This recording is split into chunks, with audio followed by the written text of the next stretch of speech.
tonight on Evening. Best Northwest Escapes Reveal Week continues. I hit the road to check out your favorite pick for horseback riding. Woo! From dog-friendly getaway to best beach, the Washington Coast town that's a big winner. There you go! Plus, Saint talks to the stars of the Phoenician Scheme, Wes Anderson's latest and some say best movie yet. I have my reasons. Which are what? My reasons? I'm not saying.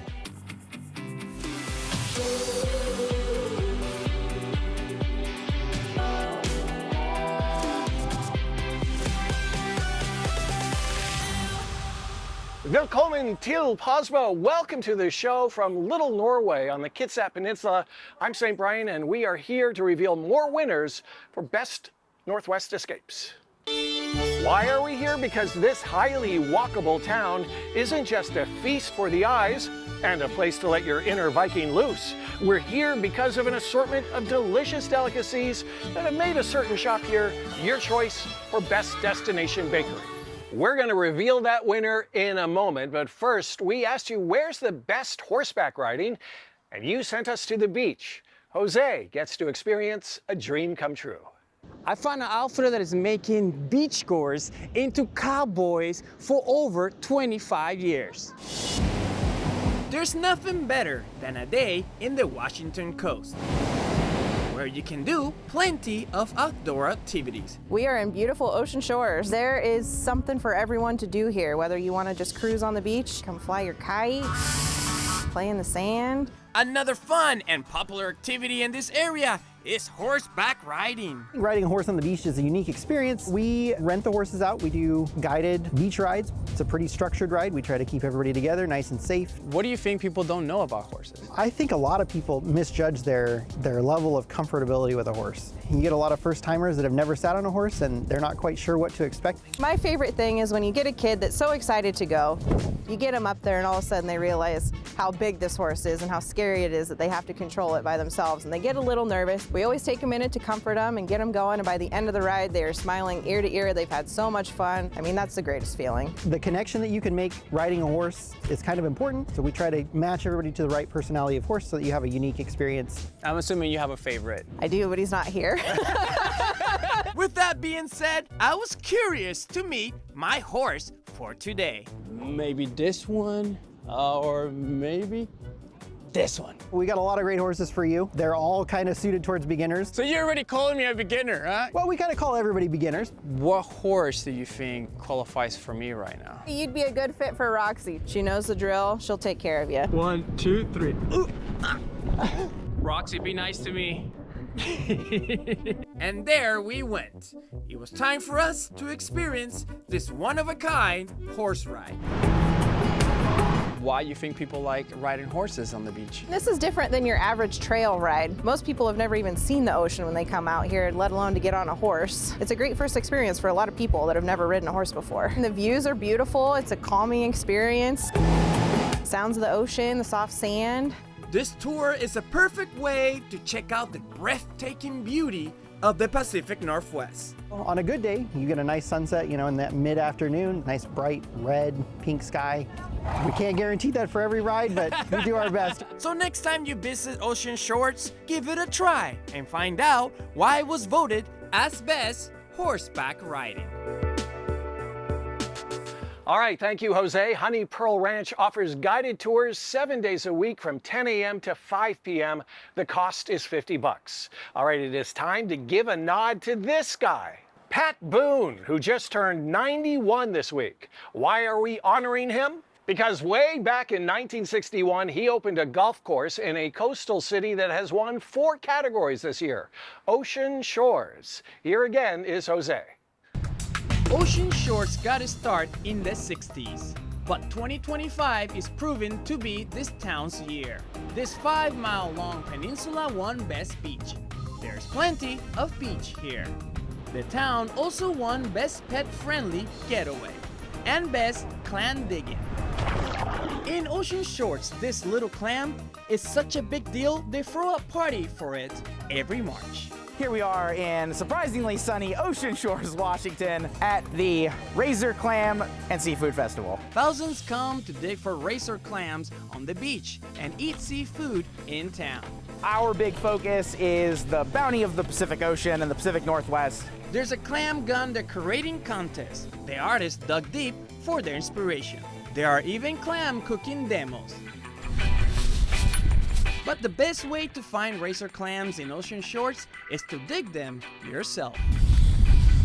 Bryce Blumenthal, a biologist with Washington Department of Fish and Wildlife, showed me how.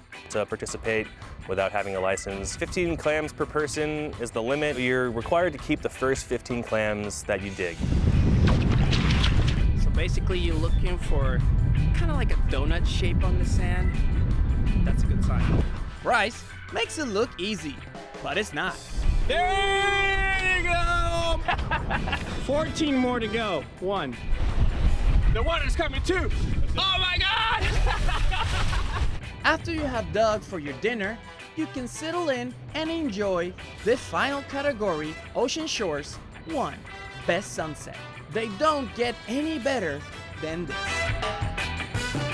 All right, thank you, Jose. And there's another winner just a short drive north of Ocean Shores. Seabrook won Best Saltwater Resort. People can't get enough of that picturesque beach town vibe.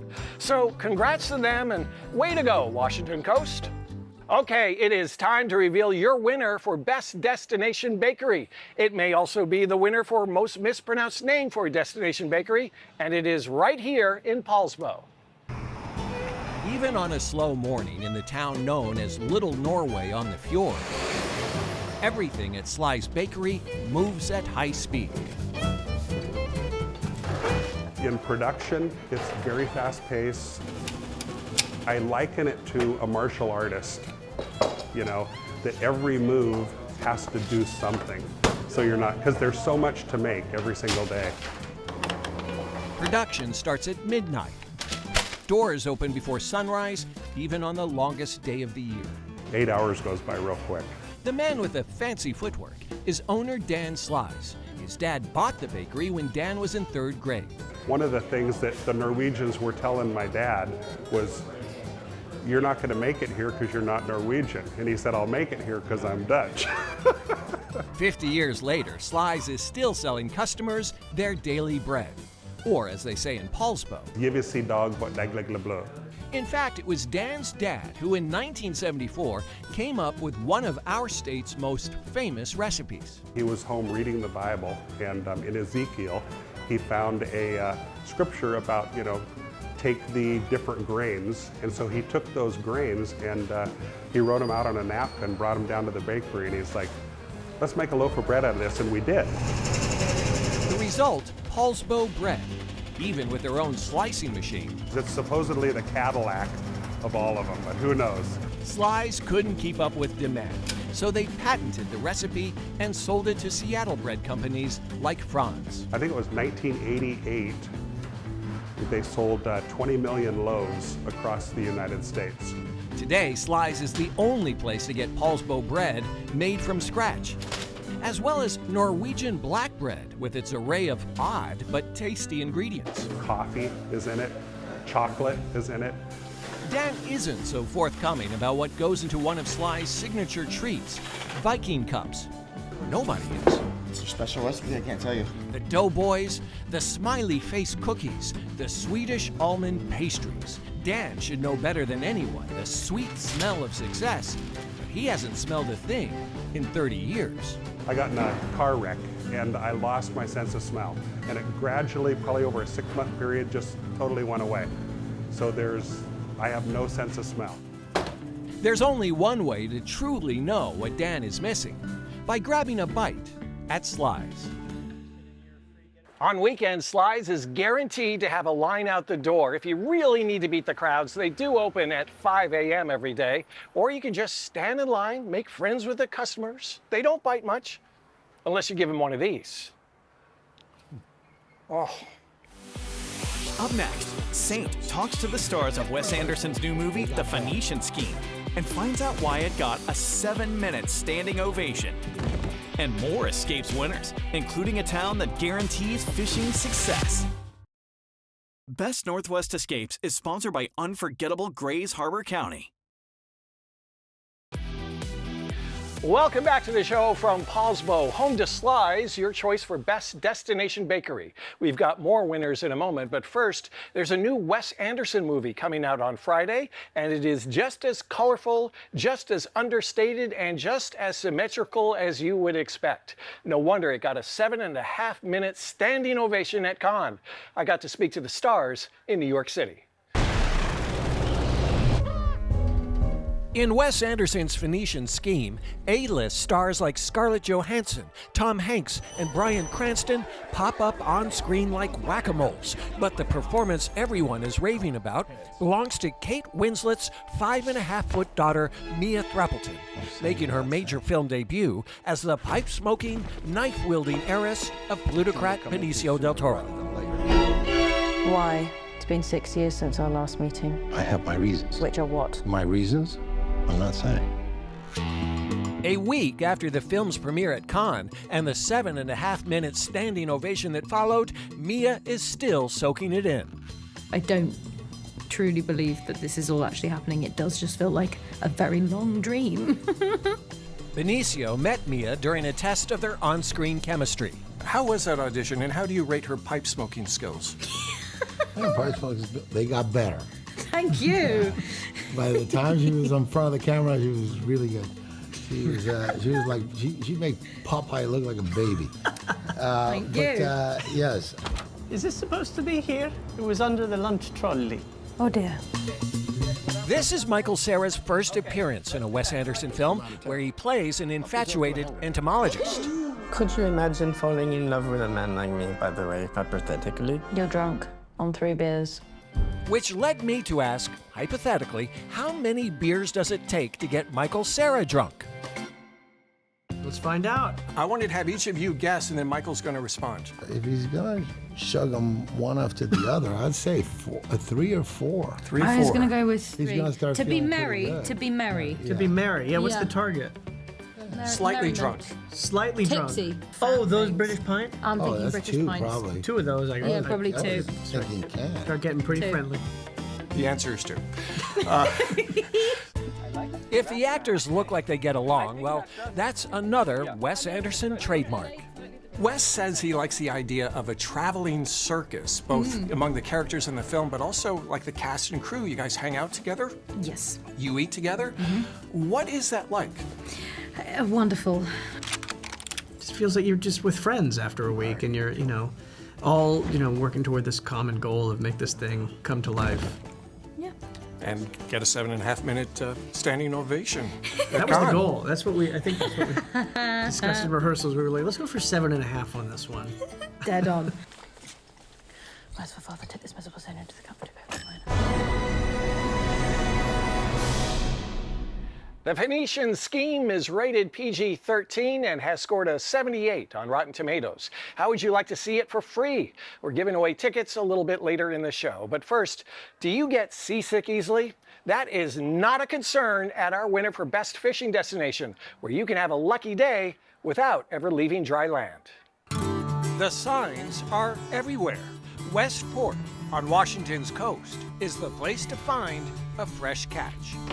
If you're coming to Westport, it's gritty, it's authentic, it's the real deal. It's one of only a few true, authentic fishing communities on Washington's coast. According to Molly Bold, general manager of Westport Marina, there's really just one problem. Tourists come to town. They've heard that we're this huge seafood landing port. They've heard that we have all of these commercial fishing vessels and we're a seafood fishing town. But they didn't know where to buy seafood. That's because much of this catch is commercial, shipped all over the globe. So, the 9th largest commercial seaport in the nation went to work to put some of their bounty directly into the hands of visitors, one fish at a time. That's my smallest tuna I caught. Westport's Fresh Catch uses its website and this dockside sign to show visitors what's in season and where to find it. In this case, the fishing vessel Jetstream on float number 7. It can't get any fresher, This is where Richard Toll sells fresh tuna right off his boat. He'll happily fillet it for you and give you pointers as he does it. If you can smell any bad odor to it, it's not fresh. So when you smell this fish here, there's no odor to it at all. He may even have some samples on board. This is poke, and this is seared tuna. I think it's really special that we do this here in our small community, catch fresh fish. The best fish in the world come right here off our coast. Fresh Catch also shows what's in season at Westport's fish markets and restaurants. During our August visit, Dungeness crab was on the menu at both Merino Seafood and the Blue Buoy. Even though most of the ocean bounty harvested here is destined for markets all over the world, commercial fisher Sarah Franey is passionate about this program, connecting customers directly with what she works so hard to catch. We love getting fresh fish to people, and everyone that gets our fish is super happy, and they appreciate it, and it helps us too. So when people come here, we want them to feel like they're a part of it. They can walk down on the docks or walk into the markets and know that people are proud of their product, proud of their way of life, and that will help them find what they're looking for.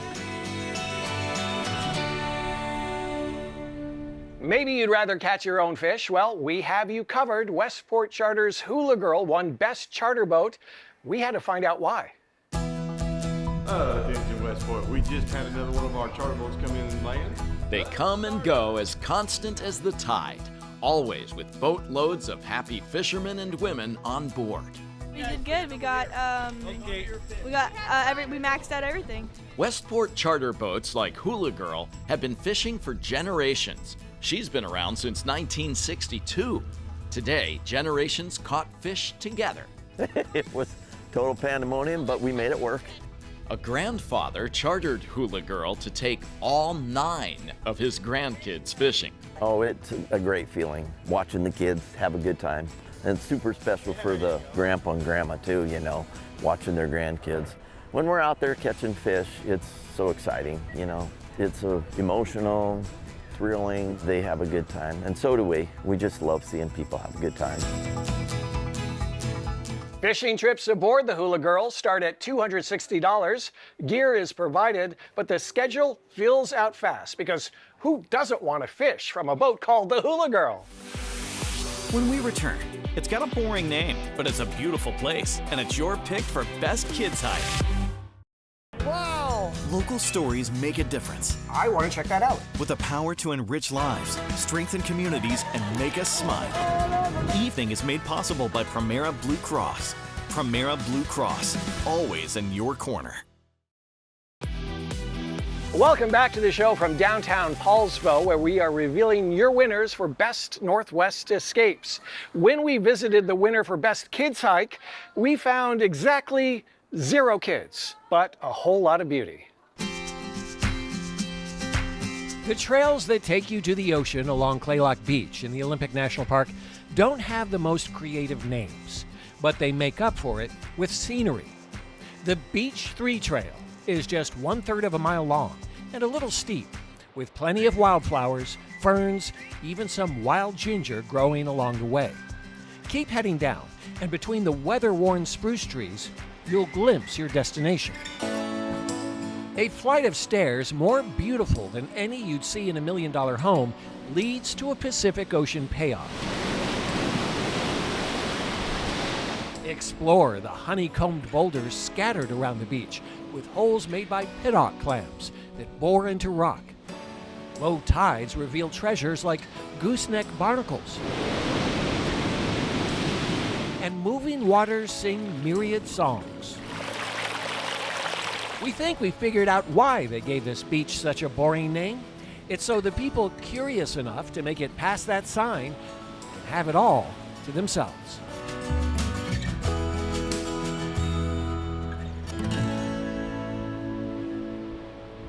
That short and sweet hike is perfect for kids, but remember, the ocean is both beautiful and dangerous, so always keep your eyes on those waves. Up next, how you can win free tickets to Wes Anderson's The Phoenician Scheme. Now in our 39th season, Evening shares local stories that make our community shine. Thanks to support from PEMCO Insurance. PEMCO empowers the Northwest to prevent the preventable. Learn how at PEMCO.com. Welcome back to the show from Paulsbo. How would you like to win tickets to see the new Wes Anderson movie, The Phoenician Scheme? You don't have to fly anywhere, and you certainly don't have to scheme, because we're giving away 3 pairs of tickets to evening viewers. All you have to do is find our post about the movie on our King 5 Evening Facebook page and leave a comment. Good luck. And that is going to do it for us in Paulsbo. Discover more Best Northwest Escapes winners on Thursday night. Thanks so much for watching, and we'll catch you next time.